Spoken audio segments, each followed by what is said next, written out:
and welcome to the Monkeys podcast. I am Tekurah McCullough, and I am recording remotely with our guest host for this week, Stacey Molski from Maximum Fun and Candy Crushers fame. Hello. I am so excited. I'm excited that you are here, or you are there, but I can see you. I'm excited that you're there. Here we are, respectively in our own places, together. Yes, socially distancing. Thank you so much for agreeing to do this. Yeah, of course. I don't know I'm very excited because my boyfriend just asked me, like, what is it about? And I was like, oh, it's about the monkeys. And I don't know anything about the monkeys. Which is super fun. I love when I have somebody that doesn't know, because then I get to ask, them questions like, what do you think the show is about? The show. Okay. So I know it's a show and I know it's a band. And I'm going to say there's, let's say, 5 boys in it. Okay. 5 older boys, teens maybe. Okay. Maybe they're 20. Maybe they're old. I don't know. It's okay.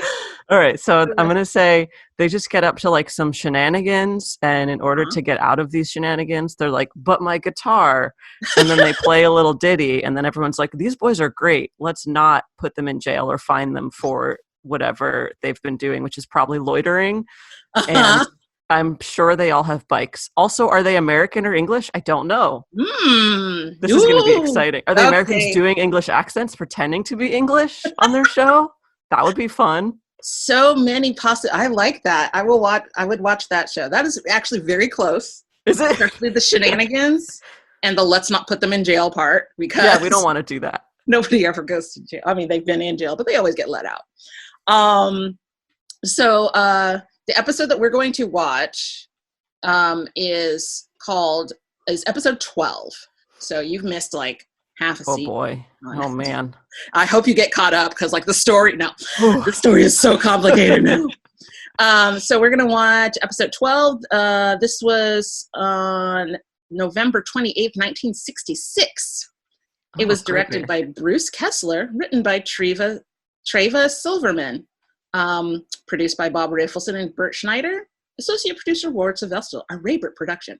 Here is the synopsis. Mike gets swindled out of $99.95 by an unscrupulous music publisher, Phil Leeds, who claims he will place Nesmith's song with top star Joni Jans. Okay, so that's our plot synopsis. Joni Jans. All right, production notes. I've Got a Little Song Here was filmed in August 1966. Playing the foreign director is Larry Gelman, who appears as a department store clerk in episode 47, The Christmas Show. So is he playing a different guy? I love when shows do that. Yeah. They're like, we've got this one dude. He's going to be 4 things throughout the season. Try not to look too hard. We'll give him a mustache. I love it. Yeah, it took me like years and years of watching these episodes to realize, oh, that's the guy from that episode, because I was a dumb kid. Maybe he's just like working through jobs. It's the same guy. He's just like, trying out new careers. Sure, he was a mobster a few weeks ago. Yeah. But, that wasn't for him. So he's moved on to, running the local recreation center, What a story. What a turnaround for his life. Inspiring. The songs you will hear in this episode are Gonna Buy Me a Dog. Yes. Sorry. I don't know that song, but I already feel really close to it. And Mary Mary is the other song. Like the name Mary, or like a Christmas Mary, or like get wedding? The name Mary. Okay. I have a friend named Mary, so I'm into that too. Okay. Excited. I will tell you ahead of time that this is one of my favorite episodes. Oh, I feel so honored. Gonna Buy Me a Dog was one of my favorite songs when I was 12 years old. There's a Cat Stevens song about dogs that is also very, like, anyone who's like, you know what, I'm just going to write a song about how much, his song is just called I Love My Dog. So anyone who just writes a song about dogs, I'm into that. Yeah.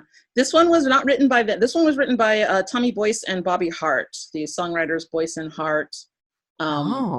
They're a well-known songwriting team. I think one of them is no longer with us, but they even had a TV show like in the late 60s, early 70s. They had like like when everybody had their own variety show, like I think they briefly, I may be wrong, I think they briefly had a variety show, or at least they had like a special or something. But Boyce and Hart, they might have written, anyway, they were one of those, like in the 60s how there were like 5 people that wrote everybody's songs. Yes. Yeah, absolutely. They were one of those duos. So did the Monkees mostly sing songs written? No, they wrote their own songs too, right? Yes, they did. They did. But especially this first season and these early episodes, most of them were pre-recorded tracks that they sang along to. Can I ask an important question? Maybe this is a spoiler and you could cut it out. Were the Monkees a band first or a TV show first? Excellent question. The Monkees were a TV show first about a band. No. A TV show about a band. So what they did was, let's hire people that can actually play and sing so that we can put out albums at the same time as this TV show. This is genius. So you get these kids, not kids, 20s. Late teens, early 20s, who are like, yay, I'm going to be in a band-produced TV show. And then here's the sad part. Young musicians who don't know anything about Hollywood show up to the studio, the recording studio with their guitar, not realizing, we already laid down the tracks, stupid. We just need you to sing on top. They're like, oh. So it was a couple of albums before they got to actually record their own songs and them playing. But the first couple of albums, so that's why, I don't know if you ever heard that thing, like, the Monkees didn't even play their own instruments, that whole... Sure did it. Don't know anything about the Monkees. Okay, it was a Simpsons reference, I think in... okay. It was used in The Simpsons to make fun of young Marge, because young Marge Simpson had a Monkees lunchbox. Oh, Marge. And people made fun of her. No, Marge. Like what you like.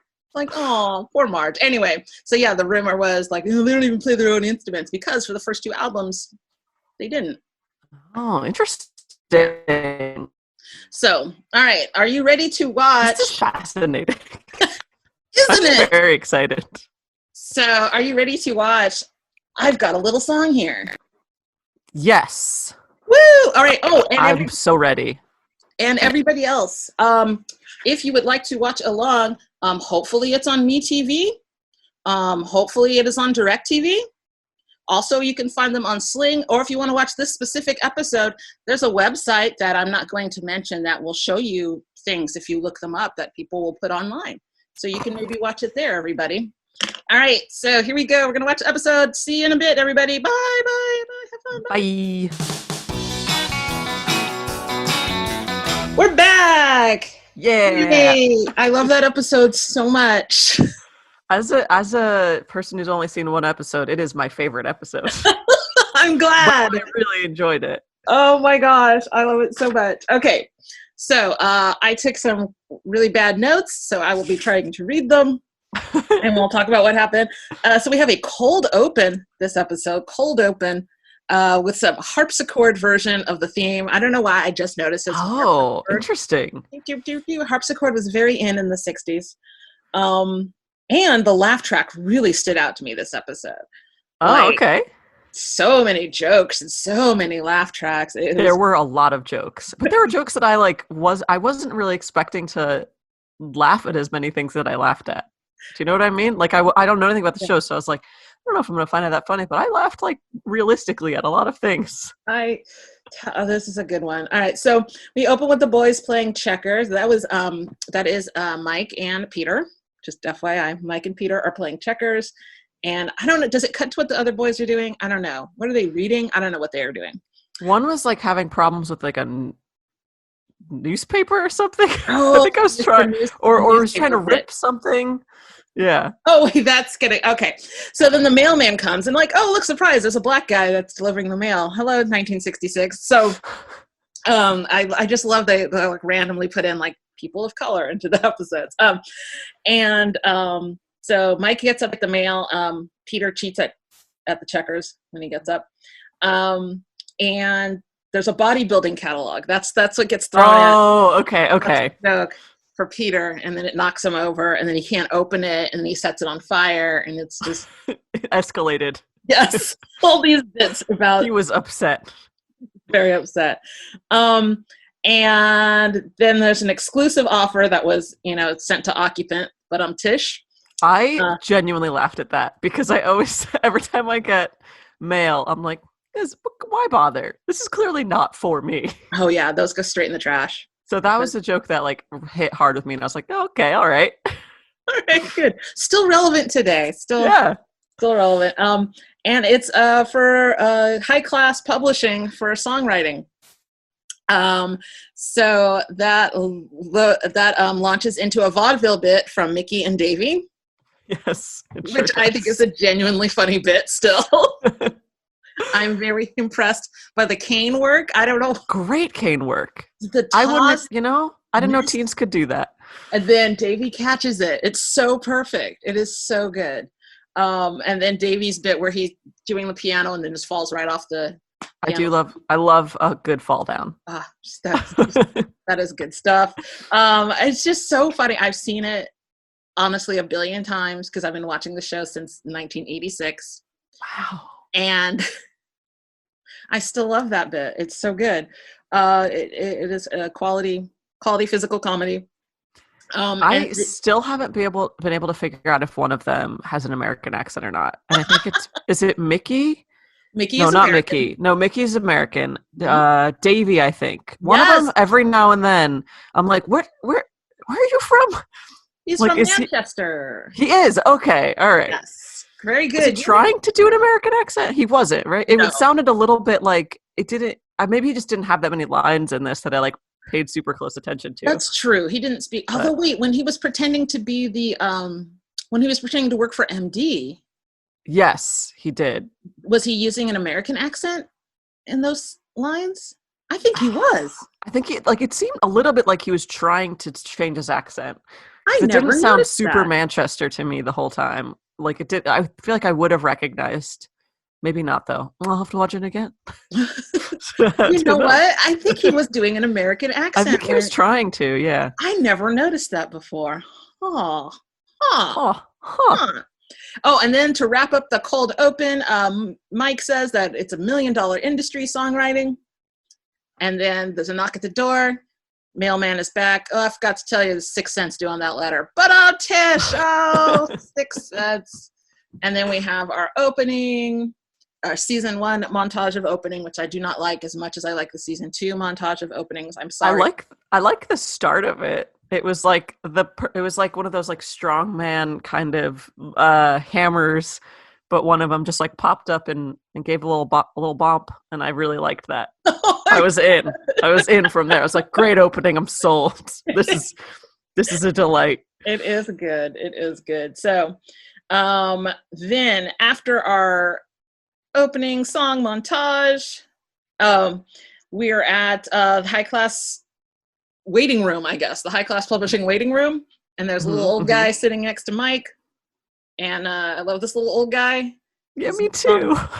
I really did. He tells Mike that his song is called My Funny Valentine. Which is already a song. Oh, you crazy. Oh, buddy. Oh, no, you can't do that. No. And so Mike gets called in to talk to Bernie class. After some conversation, he finds out his name is Bernie. His name is not High. And his brother's name is Irving. And would you go see Irving? Would you go to Irving class music publishing? I always wondered, was that like a Irving Berlin reference? I wonder. I don't know. I think it was just the only thing I could think of is maybe it was how everybody would change their name to be more Hollywood because they didn't want any sort of background to be known. They just wanted to sound generic. I also really liked the door of this. Yeah. It was great. It was something we do this and storm windows and this and door lettering. And I was like, oh, it's a great company.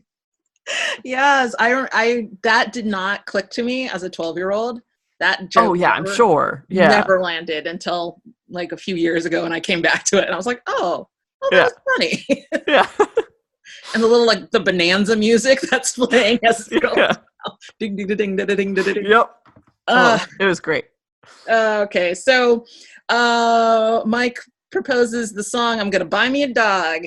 See, they wove it into the episode. It's woven. They really did to the episode, and Bernie reads it, but he doesn't like it. He loves it. It's a whole freak out. When he was reading it, it felt very relatable to me because it felt like when you give someone a greeting card that you've written a personal note and they sit there and read it in front of you. Yes. Because he was just kind of slowly read and you just stare at this man reading your song and just sit there and feel like the whole time. Yes, it was. Yes, you could feel Mike's nerves there. And then anyway, so then he says he's going to give it to Joni Jans. Joni Jans. And Mike is starstruck immediately. Oh, and here we begin our running joke of mispronouncing Mike's name. Yeah, yes. Nesselrude, Nashbert, Nessbaum. I was trying to write them all down and I missed a few. Nishwash. Anyway. Nishwash, yes. Nishwash is the one at the end, I think. And so, of course, Joni Jans is going to dig it. And oh, wait, but it's $100. He was like a little hesitant. But then he found out, like, oh, Joni Jans, $100. That was a lot of money back then, apparently. I wonder what that is equivalent today. I don't know. I don't know how that works. Inflation. I don't know either. Stuff. It's probably like $300. Yeah, that's what I'm going to say. Okay. So a lot for a struggling musician. Money. Yes. But then when he finds out it's for Joni Jans, he figures he'll go for it. Another good joke. How old are you? 21. When I was your age, I was 22. Yes. That's when I wrote notes and I wrote pretty good because I laughed at it. I like that one. Pretty good. Oh no, my connection. I also really love. Okay. Can you still see me, or is it? You're fine. Okay. I like the faces that guy makes. Bernie makes. Like all of his faces are just very much like a kind of face. Like I don't know. Yes, it's very very character actory. Yeah, like scrunched up, looks to the camera. Oh, that's right. It was great. Like, takes at the end. And then the phone booth. He runs to the phone booth, a little excited music. And he calls Micky. He's like, he loves the song. Can't talk. Gotta go. Another thing in. Dials. Oh, Mom, loves the song. Gotta go. Puts another one in. Dials. Mr. Conway. He's like, Nesmith. Oh, we met on a bus 5 years ago. Anyway, and then I love great. it. And what I didn't notice until just this time, we fade out on him still talking to Mr. Conway. I didn't notice that. So he cut off Micky. Can't talk. Calls his mom. Can't talk. Gotta communicate. Gotta call my bus friend. Mr. Conway from 15 years ago when he was 16. So he met Mr. Conway as a 16-year-old in Texas somewhere. Oh, man. Kept his number. Memorized. I can't believe he paid for all those calls because he could have totally done a collect, like we had a baby eats a boy kind of call. Like, wrote a song, it's sold. Right. Click. Yeah. But he wasted all those, he would have, wasted all those dimes or whatever it cost. Up a nickel short later, so. Yeah, it's from all those. That's Mike, come on. He's got to learn how to be more financially stable and more of a scammer. Come on. That's what that is. So we cut back to the boys in their pad. By the way, that's what they call their apartment. It's the pad. Officially, that's what they call it. That's what the pad is. The pad. Okay. Yeah. When you're we're reading up on synopsis and people talking about the monkeys online, it's the boys. The pad. Okay.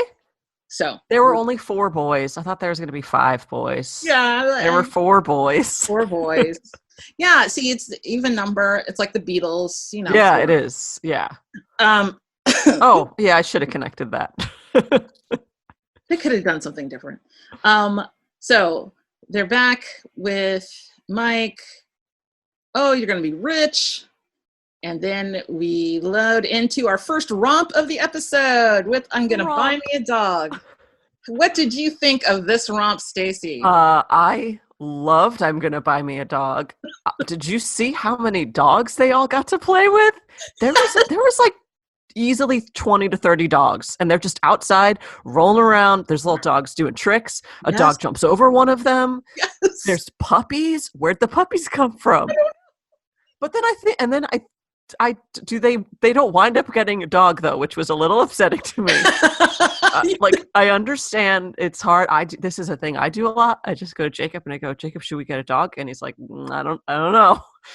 So I get the idea of being like, I'm gonna get a dog, and then you're like, oh, I have a life to live. I can't. I'll just go to a field every now and then and have my 30 dog friends Right. join me. So many dogs. As a kid, I was like, oh, I want to be in that park. So Yeah. bad. What a dream. I loved it. Just so many dogs. At one point, they were all just on unicycles with dogs around. And I thought about your comment about they all have bikes. Yeah, I was close. Yes, they have unicycles. Even better. Which my friend Mark Leonard last episode said it's shorthand for wacky. If somebody's on a unicycle, that's they're wacky. Yes, they're wacky. They've got a unicycle. So they're on unicycles. I have a unicycle. You do? Well, what can I say? I'm pretty wacky.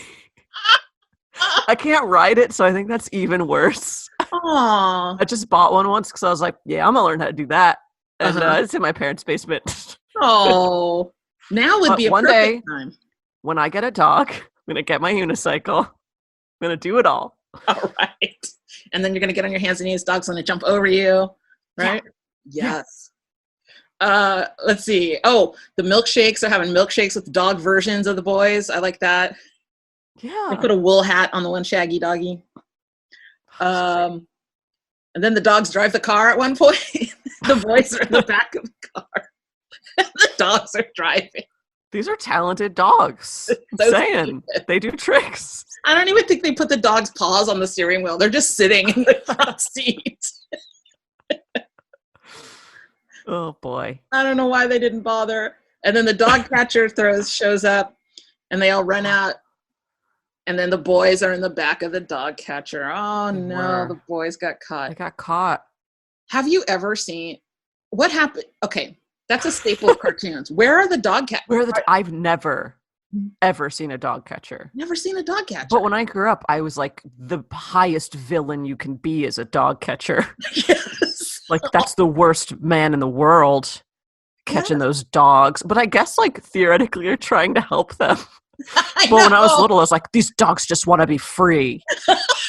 And now I would probably be like, can someone, like, there's a stray dog. We need to help it. Oh, you're a dog catcher and you're going to safely catch this dog and go, okay, great.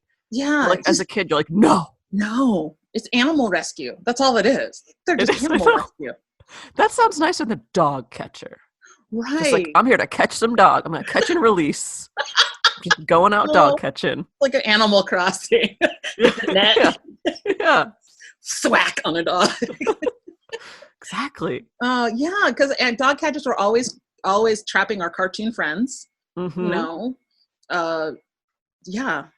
and then also the saying like, "Oh, he wouldn't even win if he ran for dog catcher." You ever hear people say that? That's like that was like an old saying, like somebody that's unelectable.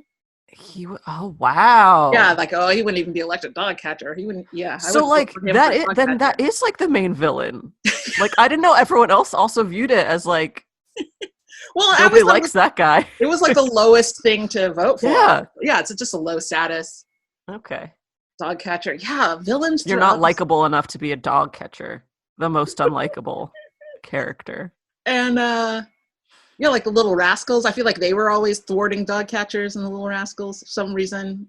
I mean, I don't fully remember, but I watched a lot of Pound Puppies, and I don't remember if that was like a problem in that show. But my guess is yes, because like my like instinctual reaction to a dog catcher how did is get like to the pound though. That's I don't know, or maybe they were out of the pound. Are they in the pound? I liked it. I don't remember anything. Huh. This is my problem with anything I've ever viewed or read or seen. Yeah, I'm the same way. I read so many books as a kid. Can't tell you a damn thing about them. Oh, I mean, I read like something like there was one book I checked out of the library, and I got 50 pages into it before I was like, yeah, I read this last year, and like found when I read it. So I mean, it's pretty bad. Like my dad watching Law and Order episodes. He would be watching and I'd walk in and would go, "Oh yeah, I remember this one." He's like, "What?" I'm like, "Dad, we watched this one together." This is new. These are new characters. He's like, "No, I don't." And I was like, "Wow." It used to make me mad, but I'm like, "How nice!" You know, you just get to that's what I'm like. I can enjoy that my favorite movie over and over and over again. I have no need for like new movies because I just wait a year, and then I'm like, "Wow, Jurassic Park's out. That's great." Right, I get it. Gonna watch Jurassic Park for the first time. Yeah, I don't want to be surprised. Just lay it out for me. I will follow the beats. Yes. Oh no. Yay. You know, it's a familiar ride. Okay, wait. Where are we in the show? Oh yeah, we were still Dogcatchers. Dogcatcher. We're still in the first romp. Okay, so is that the official term? It's like yeah, romps. They do romps. It's fun. Yeah, so yeah, they would like just set the boys free. You know, maybe give them a couple of directions. They did like a little improv. They taught them like a little bit of improv before they started filming. So they supposedly had some experience. I don't know. Right. Who knows? I would love to have seen like their improv class, the Monkeys Take Improv. I would love what that was like. Just a lot of very musical zip zap zop. Zip zap up. So we're back to the publishing company. Bernie is counting out the money. He's a nickel short. Poor Mike pawned his guitar for this. That seemed like a bad idea. Just terrible. As a musician, like I want this song to go well. Take my instrument. Uh-oh, I'm having technical difficulties. Does he get it back? Gonna wait. I guess that's the next episode. Gonna wait this out. Because you are. I can hear you. Oh, okay. Whew. Oh man, okay. My internet connection is unstable. Well, thank you. I just experienced the freeze. Thanks for letting me know that's why we froze. Okay. So yeah, he sells his guitar. They don't really ever sell they always have their instruments back next episode. Okay. It used to concern me at the time, and I was like, oh, but no, there's no consistency from episode to episode. Okay, that's good. He pawns his guitar. And then Mike is like, wait, how do I know you're really gonna give this to Joni Jans? So Bernie picks up the phone, calls some rando, pretends it's Joni Jans. Just random older couple in like their underwear having breakfast. Yeah. But it seemed like it was not that random because then that lady gets on the phone and she's just like, I told you to never call here. She didn't say it quite as like, I don't know, Taken style, but she did say like, I told you to never call. So like something was going on there. I remember being like, what? I like that. I like their little story. It's like, oh, what's happening? Yeah. The secret lives of underwear breakfast people. Yeah. And she's got curlers in her hair. It's great. Yeah. But the white underwear, like, did everybody wear just pure white under things in the 60s? Like, maybe. I don't know. No color. Or is that shorthand for just something? I wonder. It's like poor people wear all white underwear. Trashy people wear all white underwear. Or everybody wears all white underwear. This needs some further research. Yeah, I know the classic comedy bit is the red polka dotted boxer short. Yes, that's right. That's your comedy. That's when pants fall down. Yes. But maybe if the pants are already off, you just go white underwear. Yeah, I guess so. I wonder if they filmed that scene today. They would 100% be MeUndies, like because of some sponsorship situation. Yes. I say that, but I love MeUndies. Octopi, unicorns. Yes, exactly.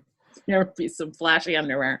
So, and so then the monkeys back at the pad, they're just posed casually on their deck. Peter looks very natural, lying on his side with his hand on his hip. It's the stupidest pose. I like Peter. He's what a sweet boy. He is. Peter was always my favorite.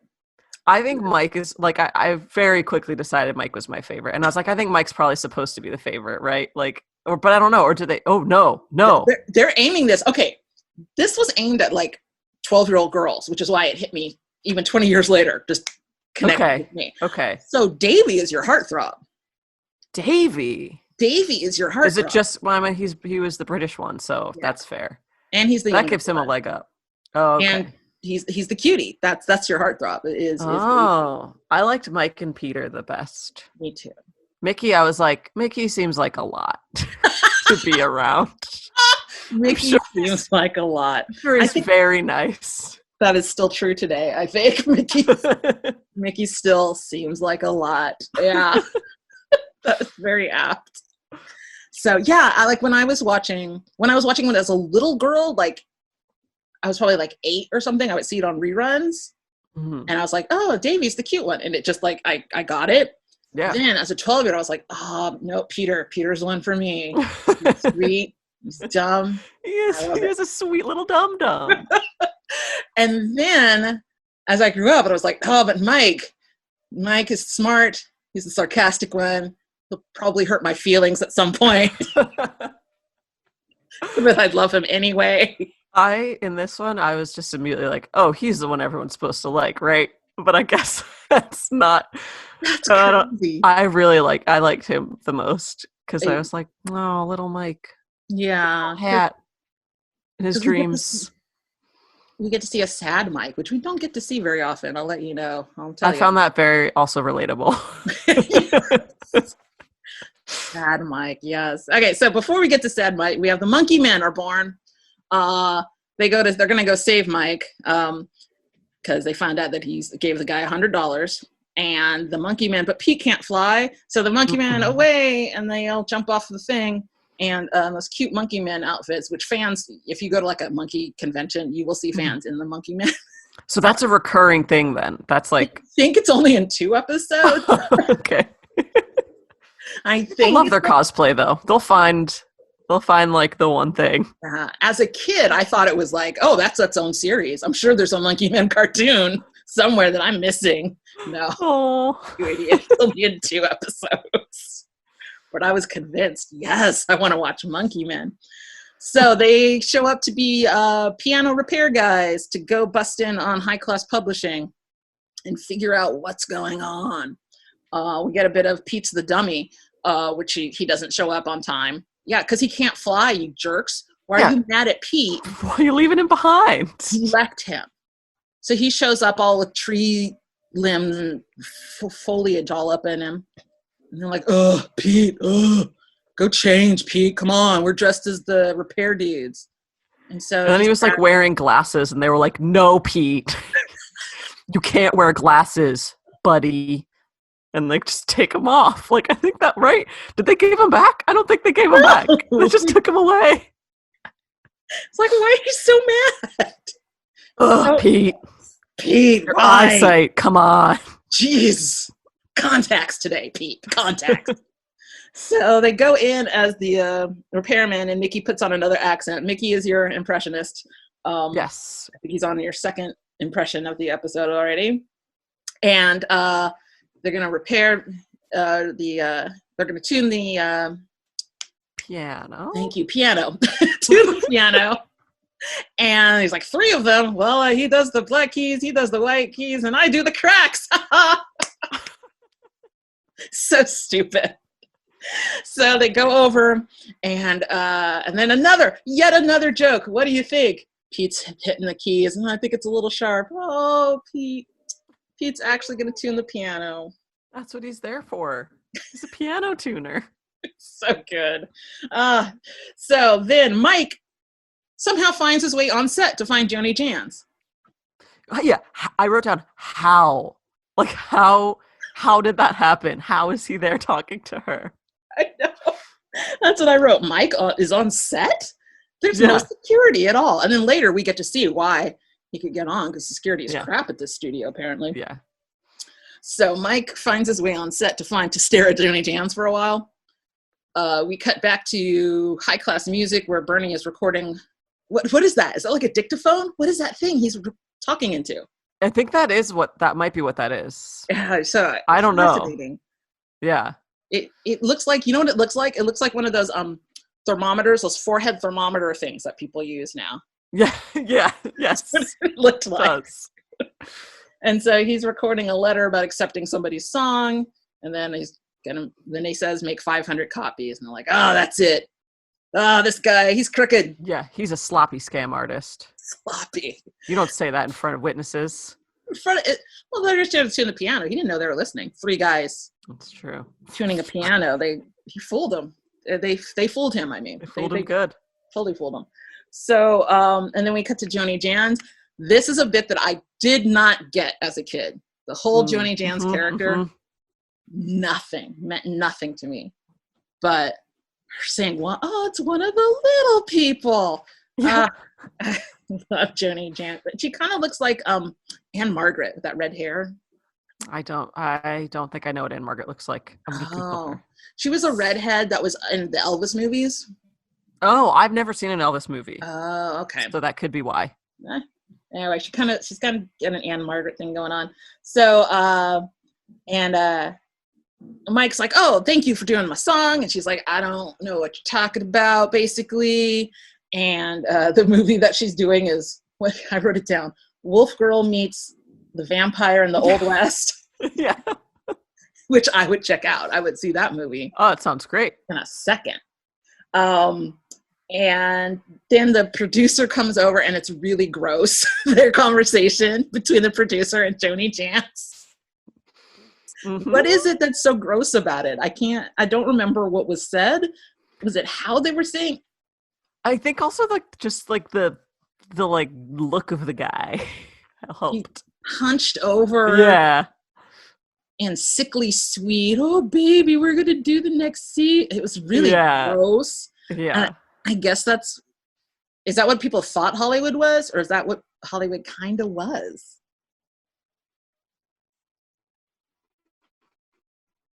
Oh, no. I can't hear you. I think. I can't hear. I could not hear what you said. Can you repeat that? Oh, I said I think it might have been what it kind of was. Oh, gross. A lot of baby. Yeah. And then she's being like actually bitten by the other actor because she shows her neck, and it's like got a larger than a mouth. That's the problem with this scar thing. It's way too long. I must have missed that somehow. I don't remember that part. Oh, she says, "Oh, sweetums, can you tell my co-star just not to be so." What is it? I don't know. Not to get into the part so much. She says something like that and shows her neck. Okay. And she's got this long red mark. And I'm like, it's not like a bite. Maybe it's like a claw. I don't. Because she's the wolf girl, I assume, and he's the vampire. Yeah. So he should be like method acting. But I don't know. He took a chomp out of her or something. And so then Mike desperately says, oh, what is the name Mike? Does the name Mike mean anything to you? And she looks confused. And then she says, it's only a rumor. We're just good friends. I thought that was pretty good. That is pretty good. Didn't get that one until... Oh, I'm sure I wouldn't have understood that as a kid. Didn't get that as a kid. So Mike is sad Mike. Now we get depressed Mike in his room playing with his watch, looking so sad. What was behind his bed? Was it just a beaded curtain or something? I think it's a beaded curtain. Okay. Because at first I saw it and I was like, it reminded me of those old toys where you would just slide wooden balls and different that was in a dentist's office. Yes. And I was like, oh, it's really, how do you get that? Just to occupy children's time. Yeah. Slide. Oh, those things are great. I don't remember ever playing with one. Oh, I would go in hard on those. I loved those. Oh, yeah. What would you do? I mean, what are you... Oh, you just move them around. You just move the beads around, sometimes 2 at a time, sometimes 3 at a time. Just move them all around. It's great. And that's it. That's all you needed. Yeah, that's it. Okay. I was an easily entertained child and also adult. I would also probably do that now for about an hour. As an adult, yeah, I would totally do that. Yeah. I wish we could have watched the Blu-ray. I bet it was crystal clear detail. Everything in the room. So Mike is sad, and they're gonna try to cheer him up. They ask him if he wants to go bowling or swimming or go to the movies to see what the song in my heart. Oh no. And we get the sad version of their theme. But get the funniest looks from... It's the sad monkeys theme. Oh. And Mike says the saddest thing in the world. He guesses he's going to sit around the house and fail. Yeah, that's right. Yeah. Just heartbreaking. Yeah, that was intense. That was a lot. Wow, Mike. That is too real for a 60s sitcom. Oh, I found that GIF too. Somebody has like a GIF of that just sitting Oh, around that the would be a house and fail. great gif. Yeah. Um, David comes in to just like chat with him. It's like, oh man, no, that was a great song. What are you talking about? Oh, I guess it wasn't groovy. I love the use of groovy Yeah. as Maybe a it wasn't normal. groovy enough for him. Is a sentence I said with a lot of sad emotion. Oh, Maybe it just groovy is just a wasn't normal groovy word. enough. Yeah, just yeah, I love that so much. Maybe it wasn't radical enough for him, you know? I don't know, man. Was it boss enough for them? I don't know. Was it extreme? Oh, But my favorite line comes from our friend Peter, oh yes. who just goes like, hey, Mike, my mom always said that you had the best posture. Like, and then Mike's just like, thanks, good buddy. Yes, it's the It made sweetest me, thing. I loved, and I was like, I love both of these boys. Oh, so sweet. And this is after Mike has like not been cheered up by Mickey and his impressions. Oh, yeah. He was like, maybe not right now, buddy. It's like, no, skip it. Which I No, please get. don't. I would have been like, you gotta go. But if someone came in and was like, oh, your posture's pretty good, I'd be like, oh, thanks. Thanks. Like, it just felt, I really got it. Yes. You can't be mad at Pete. You can't be mad at Pete. Mickey is a lot. As we said, Mickey's a lot. So then they come in and they're like, oh, we've got a plan. We're not going to let you take this sitting down. And they're going to call up. And then Mickey does another impression. Are we third, fourth impression? Third, fourth? I don't know. Yeah. He's going to be MD himself, head of Mammoth Studios. Okay, so because people believed that a 20-year-old man with a cigar. I mean, he had a suit jacket and I think a turtleneck. So I think it was an ascot. Oh, an ascot. Okay, yes. Yeah. And just a smooth baby skin. just a child. Clearly, that is the head of Mammoth Studios. So we get to see the Monkey Mobile again. And that car is great. Really? I think it's so ugly. I think it's great. Designed by Dean Jeffries, who was the car designer du jour of the stars.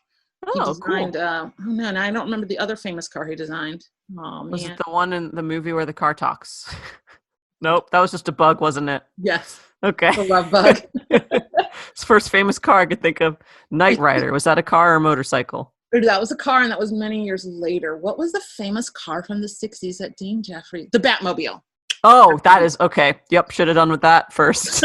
That's a famous car with a lot of alterations. Yeah, so he designed the TV show Batmobile, and then he designed this car too for the monkeys. So, did you see the sign of like whose parking space they're pulling into? No, I did not catch that. It's reserved for Dean Martin. I was writing notes here and there. Dean Martin. It's just reserved for Dean Martin. Dino. Wow. No wonder the security guard was pissed. They do reference Dean Martin though later, don't they? Like, do they? Oh yeah, they might. They were talking about like the movie, and they like said Dean. They said a bunch. I noticed it because they said a bunch of like real names, and then also Joni Jans. Joni Jans. Yeah, they did list a lot of people. I was gonna try to write it down. I was like, oh, I'm not gonna get all those names. No, But Dean Martin, you can't park at his spot. No, you will get. Surely there's visitor parking. You will be killed. I'm pretty sure. Yeah. You will call Frank, and you will be murdered. Yeah. No wonder the security guard was freaking out. So they crashed the set. I like the girl outside who's like brushing her hair before she goes on. Set. Yes. Like, hold on. Okay, now I'm ready to go on. Very smooth hair, though. Her hair looked great. Super so it's working for her. Yeah. She had to smooth that stuff down. So and then Davey is like brushing MD off with like a broom. Like, what is that?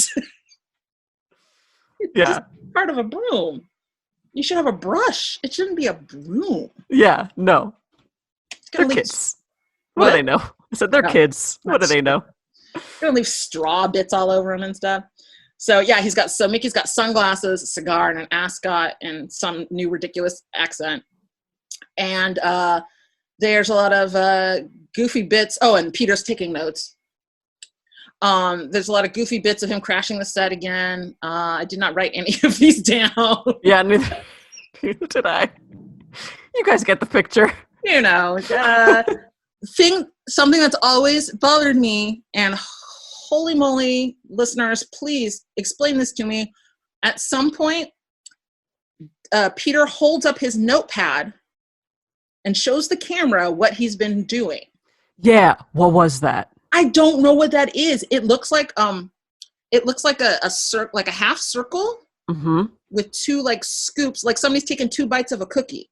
That's what it looked like to me. It looked to me when I first looked at it like a comma and a colon.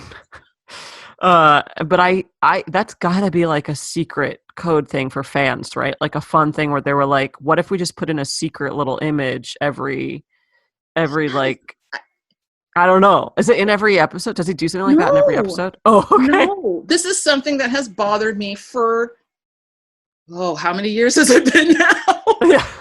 Oh no. So it's the only episode they do something like that in? I think it's the only episode where they've done something like that I have not ever figured out what it was. Okay. Yeah, I assumed it was like, oh, here's a fun secret code they do for their viewers. Now, when I first started watching, I was watching like on my VHS tapes sometimes, and it was like all fuzzy, and I was like, ugh, I can't even see what that is. And then like years later, I was like, oh, now I have a high quality. Now I'll be able to figure out what it is. Oh my God, what is that? I don't know what this is. So if anybody knows what... Yeah, I'm going to go down a hole. What is on that notepad? I'm going to try and figure it out. I'm sure it was a secret note to fans. I'm sure that's what Pete would have done. What would Pete do? Pete, what did you do? So they they agree to meet the dude on the set, Bernie. So Bernie shows up on the set after MD has told a guy to paint a tree red, which I like that part. Right? So he says, oh, we're doing a new movie. He lists a bunch of actors and actresses. The punchline is Sonny Tufts. Yeah, what is that? Is that I've a never person? looked that up. I've been meaning to look that up for decades. Sonny Tufts. Sonny Tufts is the punchline after all these superstars. So he needs a new song. Are you looking it up? Yep. Okay. So it's probably going to be hard, so you should keep going, and if I find something, I'll let you know. Okay. So he needs a new song. No, I was looking it up too. So I was like, wait a minute. Both of us don't need to be distracted right now. He's just an actor. He's just but like, Sonny Tufts, American film actor. Was he known for crappy movies or something? I'm going to say yes, because the last sentence of the blurb is, he also starred in the cult classic Catwomen of the Moon. Okay. So, all right. I'm going to say yes. Okay, so that. But he was in like some real movies too. Huh. What a blow to be a punchline in a Monkeys episode, though. Like he was in the 7-Year Itch. Oh, well, that's like legit. Yeah. Was he like the guy in it? No, he wasn't the guy in it. No, he was in it. I don't know why Sonny Tufts gets. He looks nice. Gets looks like a nice guy. Oh yeah, that's a movie star. Yeah. I always imagined it was like some short, pudgy guy with that name. You know. Sonny Tufts. I think. I don't know, but he was in that cult classic. Yeah. Well, all right. Sorry, Sonny Tufts. You were a punchline. So he needs a song about a dog, and lo and behold, Bernie has just the thing. So, and I don't understand this part of the episode. Like, it involves contracts, and then I don't. What I did like is like I liked when a contract was handed back to Micky, and he just like grabs it. Like he doesn't. Anytime someone grabs a piece of paper, like they just like don't know that paper crumples is one of my favorite things. It seems so powerful. He just goes like full hand crunch. And then hands it to somebody else. And I was like, wow, that guy does not care. It's such a powerful choice. One thing that I did notice that I've noticed in my rewatchings is that every time there is a contract pulled out, it is the same kind of blue. Yeah, bluish paper. Blue paper. Is that like a triplicate, quadruplicate? It's got to be like a carbon copy thing. Carbon copy? Okay. Yeah. Because every time somebody pulls out a contract in the Monkeys, it's that same bluish paper. So Mike says he's not signing a contract without $200. Mike suddenly gets all business savvy. all of a Yeah. sudden. Oh, he's learned. He's learned his lesson. He knows what's up. He talked to the bus man, and the bus man was like, listen. Mr. Conway. Or wait, what was it? Yeah, Mr. I think Conway. it was Mr. Conway. Mr. Conway's like, you got to get your money, kid. He's going to take you for a ride. So thanks to Mr. Conway, Mike gets $200. Does notice that Bernie is $1 short. Called back. So, yes, called back to the nickel short. And everything goes great. Gets the money back. Bernie is stupid and walks away. And I like that Micky's little victory dance transitions us into the opening beat of Mary Mary. So good. So good. So, we get a couple of nishwashes and nishmoshes before we go into Mary Mary. So now we're in our Mary Mary romp. Were you ever familiar with this song at all? No. No. What if I said Run DMC? Nope. That's not gonna. I'm not gonna know. Pretty sure it was Run DMC. I could be wrong, but there was like a rap cover. It was Mary Mary Why You Buggin'. Whoa. That sampled this. That's fun. Yeah. So I did not know about that. Mary Mary Why You Buggin'. I'm sure I think there have been samples since then. I just don't. I'm old. I'm not into the. I don't know anything. Pop culture. Anything. But I had a Cat Stevens reference earlier, if you'll notice. So I'm not really. So this song was written by Mike Nesmith, but it's Micky singing it. This song is, as the kids say, a bop. It was a bop. This song has a good groove, and that's why I think Run DMC. I mean, that beat is undeniable. I love this. I really like this song. But then if you listen to the lyrics of it, yeah, those didn't move me as much as I'm gonna get a dog. A little stalkery. Yeah. Like, I need you. I've done so much. Mary! Mary! Yeah, it's a lot. Like, okay. It was catchy, but relax. The subject matter. Yes. Just terrible. Yeah, I'm going to buy me a dog, definitely. More appropriate. Yeah, better lyrics. Okay, so this romp is we're chasing Peter through the backstage. I don't know what you call that elevated. The catwalk? Catwalk area. Yeah, I don't know movie sets. I don't know TV set lingo. But they're running around like backstage, chasing Pete. And I didn't notice until a good 20-something years later, hey, their shirts keep changing. I didn't know their shirts kept changing. Because I was looking at it and I was like, these outfits are great. They like fully changed or like buttons changed? They start off in wearing their matching red double-breasted shirts. Yes, that's the one I like. Yes. So they start off in those signature shirts. And then part of the chase, Peter is wearing the yellow version of that. And Micky and Tavy are wearing like white shirts. And then it'll go back to the red. Oh, man. It's like they originally filmed it with the red shirts, then realized we don't have enough chase footage. Get back up there, you guys. Yeah, this song is too long. But what about our car? Get back up there. We just threw those shirts away. No. So I think they just like did some more. Well, now that's not B-roll. Is this now C-roll at this point? I don't know. So they added some more to the whole chase. So Peter's running around being adorable. Mike's got the spotlight thingy. He's trying to help the boys find Pete. And then unnecessary 1960s violence. They pull out a gun. When that happened, I think I did the like hands on my head, like what is going, why are they doing this? Maybe I missed a really important part of something. That was comedy. Then. I guess so. Just pull out a prop gun and pretend to shoot your friend. Yeah. It's hilarious. And then they did. Well, I think there's a tumble. What's supposed to have happened? They pull out a prop gun as a joke. They're like, oh, we found him. Aha, let's shoot him, right? And then, he pretended to die. Look at him, oh shit, he fell. That's Yeah. He fell, and it was really scary. I was like, oh, I guess this is the season finale of the Monkees. They shoot Peter. Yeah. The boys get in hot water. Oh, yeah. They don't go to jail, though, because they sang a song. So they're all sad that this floppy version of their friend has tumbled to the ground, wearing a different clothes.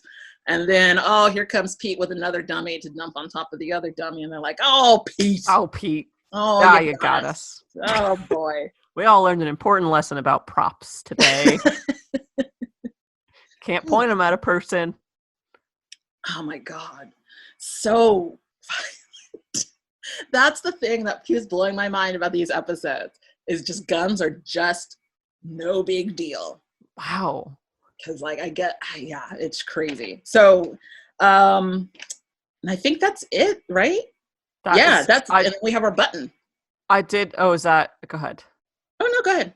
What is the button? The button is the end of the episode. I mean, like the closing little scene. Okay, yeah, that's what I was going to point that out because I like that scene. So, yeah, go ahead.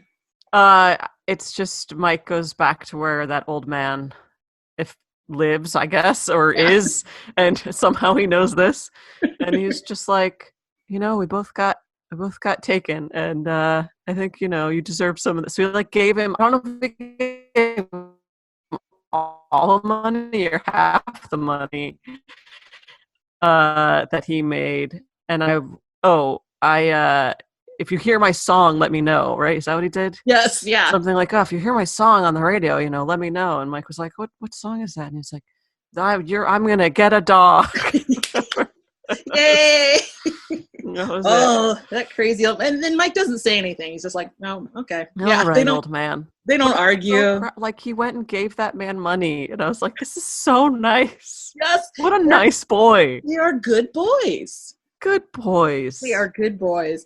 And then they're like, well, I guess that wraps it up, Pete, because that's who you go to, and then where's Pete? Where's Pete? And then you hear that soaring whoosh sound. Yep. And there's Pete up in the sky in his monkey man outfit, flying. They're like, whoa, he can fly. I'm so proud of Pete. It's so stupid. There was a lot of growth in this episode. Of all the boys. Yes, Pete learned to fly. Mike learned a lesson about swindling, I guess. And got his gave his money away. Yeah. Helped a fellow person who got swindled. Mm-hmm. Davey got to practice his American accent. Yep. And Micky is now a famous director, I assume, for the rest of the show. I did like him choking on his cigar every once in a while. That was cute. Well, because he only stared at the sun like the whole time when he was speaking. He just did that thing where it's like, I'm only going to look straight up. That's true. I wonder if that was like a power move back then. I think it is like okay, yes. Well, yeah, like it's like you lift your chin at people. Yeah. Oh, but you're right. I never noticed that. And those sunglasses, so dark. So dark. And that wraps it up. Again, just want to reiterate, this is one of my favorite episodes. I love I'm Gonna Buy Me a Dog. I love that song so much. It's the best. Part of the reason I love that song is because when that recording of it, I don't know if you noticed, Micky and Davey are mocking the song as they are singing it. I was way too busy looking at dogs. Did not notice at all. They are making fun of the song as they are singing it. They are throwing in little jokes. I think this is the edited one, so they've taken out like the racist vaudeville joke that's in there. Oh boy! But it's just mildly racist. It's not super racist. Still not great. No, not great. But yeah, they say things like, "Oh, shut up! You're gonna ruin my song. Oh, the song was already ruined when it was wrote." And they get lost. Yeah. And they're wow. It's just fully improvised, just screwing around in the studio. They must be some cat people. Because that's, I got confused for a second about the Sunny Tufts. I was like, why is she going back? Oh, no. Like, the only person who can make fun of that song and all those dogs has got to be a cat person. Because how can you be unhappy when you're surrounded by 30 dogs? They're just making fun of the lyrics. Those lyrics are beautiful. Those lyrics are stupid. Why is your girl bringing you the paper? Come on. Gotta read the paper. Your girl doesn't need to bring you a paper. Anyway, so if you get a chance, just listen. Don't watch the video. Just listen to the song and listen to Mike and Davey just screwing around in the studio. It is a delight. So something that I didn't warn you about, because I like putting my guest hosts on the spot, is I like to pick out like your favorite performer of the episode. Like who is your who is your standout performer? I really like the old lady in the curlers, because she does a cute little chin pose at the end of her scene. She was fun. She had an arc. Like she was gonna like do like a longer take, and they just cut it short. I think she had more to do, like, these men are mine or something. She was gonna make a face. I also like Joni Jans. Yeah. With her canned answers to everything. Right. I'm proud and just a little bit humbled. Yeah. With every answer. It's delightful. I think my favorite is actually Bernie, the like Bernie agent guy. Just like his like little faces I loved so much. That's true. He was just such a good like character actor for it. Yeah, and what's interesting is that you're not mad that he gets his comeuppance, but you don't hate him. He's still kind of likable. Yeah, it was an interesting, and I really like that, like, he gets an important phone call, and he does a thing where he's like, I'm going to comb my hair, even though I don't have hair, and I'm on the phone. And I was like, I love little things like that. Yes, you're right. He combs So I liked him. Yeah, okay, so Bernie, oh wait, who's that actor? Phil Leeds. Phil Leeds, great job. Phil Leeds, yeah, great. Bernie class. I think I'm going to go with Joni Jans. Yeah, she's a star. Yeah, she's great. And then last episode, my friend Mark Leonard came up with, I was saying, you can't play Fuck, Marry, Kill with the monkeys because that's 3 and there's 4 of them. So I think, if I can read my notes, we came up with go to the park with, have coffee with, kick in the shins, or rob a bank. And rob a bank. So it's park, coffee, shins, or bank. I gotta say, though, after seeing this episode, I thought for sure you were going to say fuck, marry, marry, kill. So I was like very ready for that.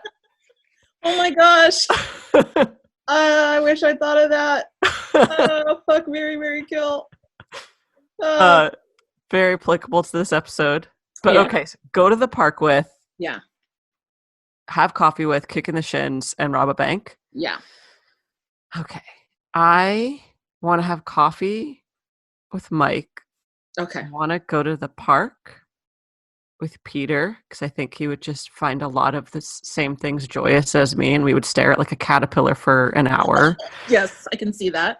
Oh man, I feel bad, but I would definitely kick Micky in the shins. Because he's alive. Sorry, bud. You can't do that all the time. And I would rob a bank with Davey, because Davey seems like, Micky's probably a good person to rob a bank with too, because he did a good job of just being like, I'm going to confidently get into this place. True. And everyone's going to believe it. But I don't want to kick Davey in the shins, so I'm going to stay. Yeah. Okay. All right. Good answers. Thank you. Good. Another thing I'm Jake. I miss you so much, Jake. Jake is fixing the audio on this, and Jake would look up fun stuff, and I can't do it at the same time, especially on my dying laptop.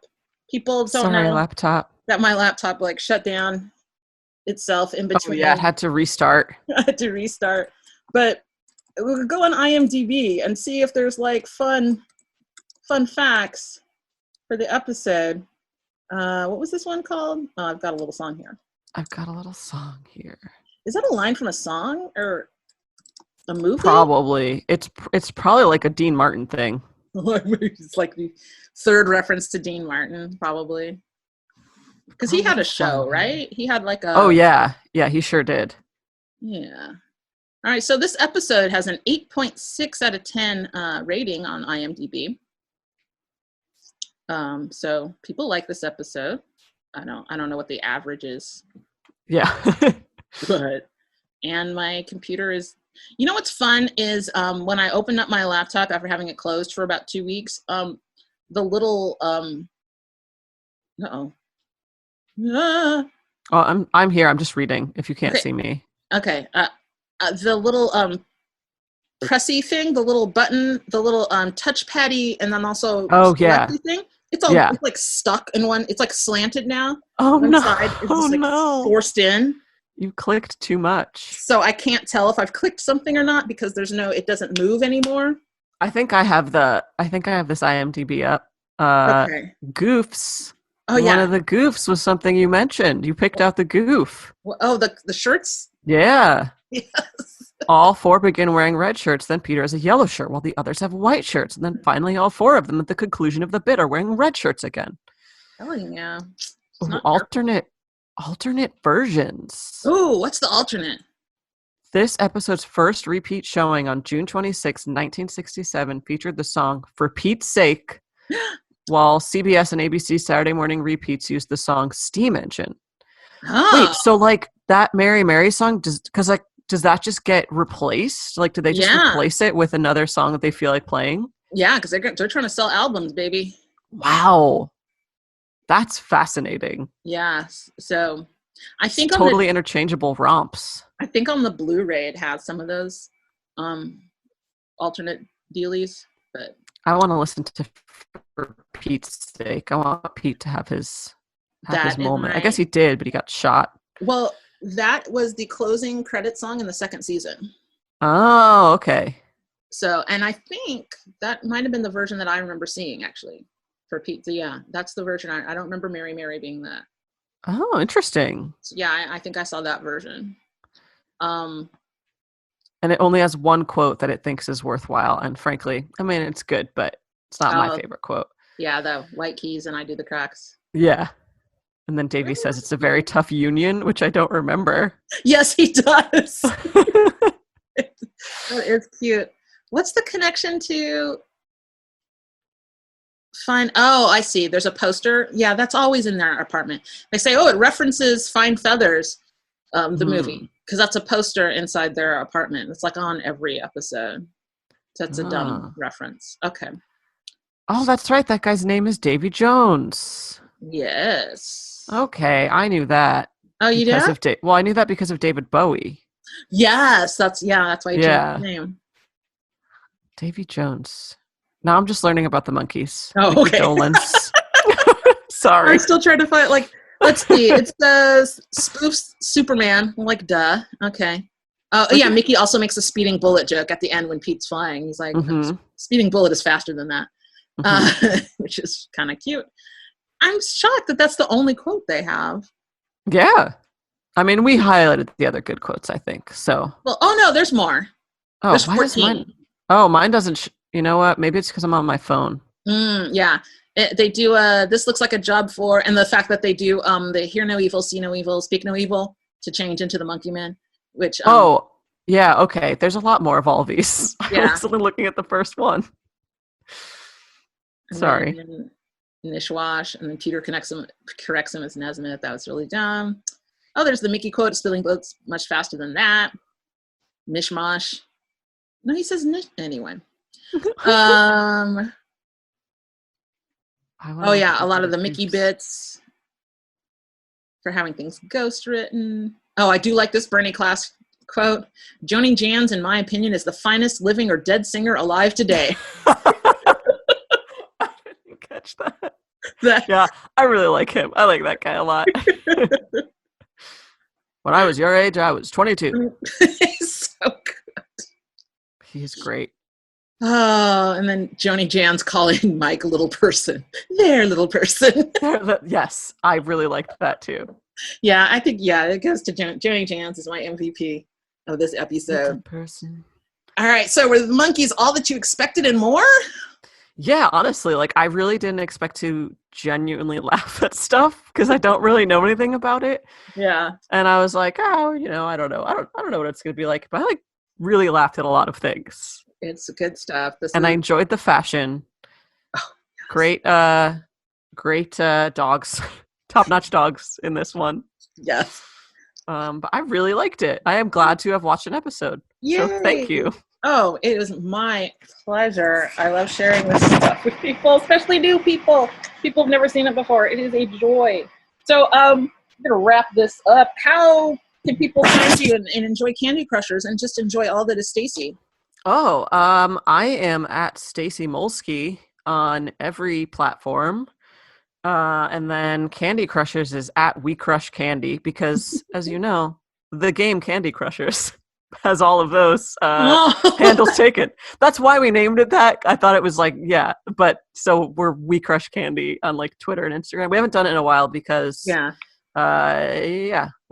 don't have enough candy to crush in our homes right now, but we'll get back to it. Yeah. There's a lot of past episodes.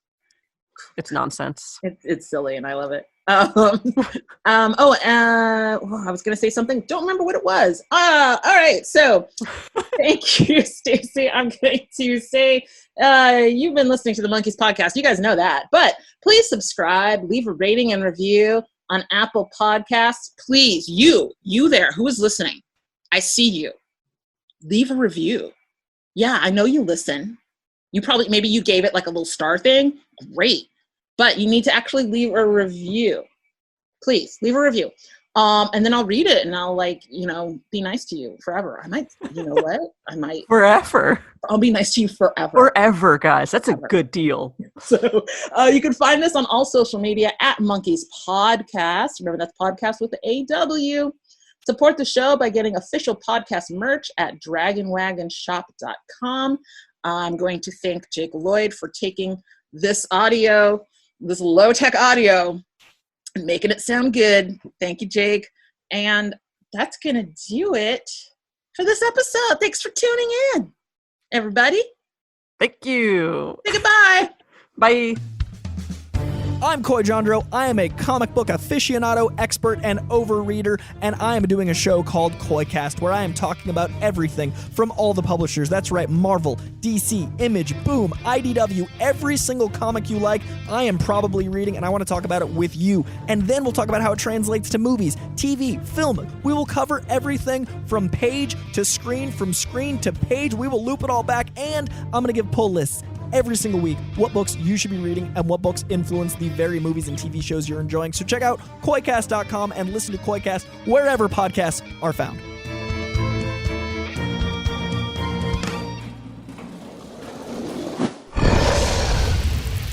It's Dragon Wagon.